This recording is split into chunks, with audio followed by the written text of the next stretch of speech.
Bismillah ar-Rahman ar-Rahim. Louange à Allah, nous le louons et nous lui demandons pardon. Et nous cherchons refuge auprès d'Allah contre nous-mêmes et contre nos mauvaises actions. Celui qu'Allah guide, il ne sera point perdu, et celui qu'Allah égare, il ne sera point guidé. Et je témoigne que le seul qui mérite l'adoration est Allah, et que Muhammad, sallallahu alayhi wa sallam, est son serviteur et son messager. Assalamu alaykum wa rahmatullah wa barakatuh. Aujourd'hui, nous poursuivons la lecture de Riyad al-Salihin, les Jardins des Vertueux. Néanmoins, nous passerons directement au chapitre 74, la clémence, la patience et la douceur. Alors pourquoi j'ai choisi d'avancer autant la lecture?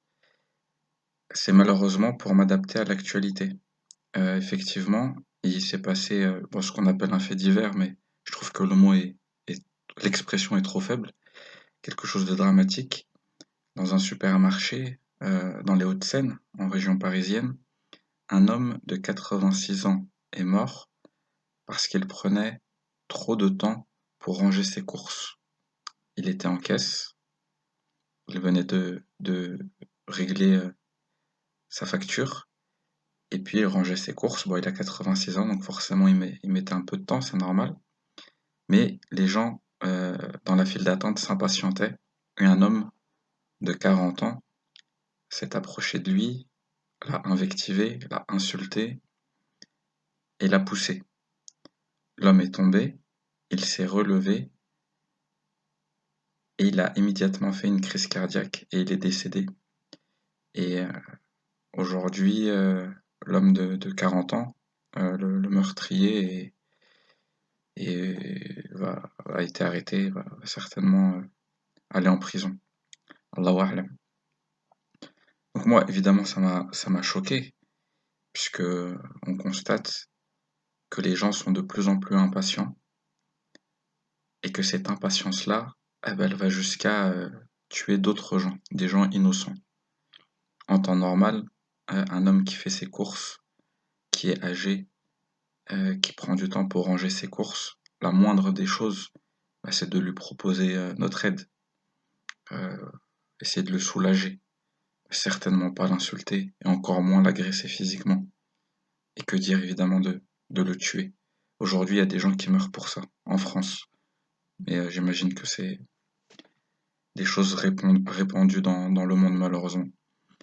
Donc je voulais me servir de ce triste événement pour faire un rappel sur l'attitude à avoir. Que nous dit Allah Azzawajal à propos de la patience, à propos du comportement que nous devons avoir avec les autres? Quel est le message du prophète sallallahu alayhi wa sallam à ce sujet? Donc voilà pourquoi aujourd'hui je vais commencer par ce chapitre-là. Dans la description de cet audio, vous trouverez l'article qui parle de la mort de cet homme. Alors, Bismillah ar-Rahman ar-Rahim.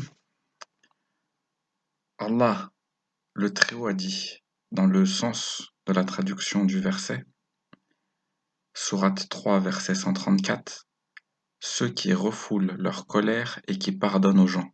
Et Allah aime les gens de bien.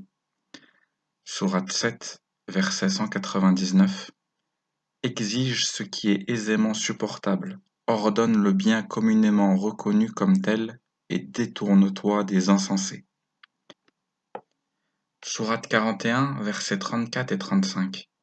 La bonne action et la mauvaise n'ont pas la même valeur. Repousse de la plus belle manière, et voilà que celui avec qui tu avais une animosité devient tel un ami chaleureux. Cela n'est le lot que de ceux qui ont patienté. Cela n'est le lot que de quelqu'un à la chance énorme. Sourate 42, verset 43. Celui qui se montre patient et pardonne, c'est certainement là une marque de caractère. Pour ce qui est des hadiths, selon Ibn Abbas, qu'Allah l'agrée, le messager d'Allah sallallahu alayhi wa sallam a dit une fois à Ashaj Abdul Qais, il y a en toi deux qualités qu'Allah aime, la clémence et la patience.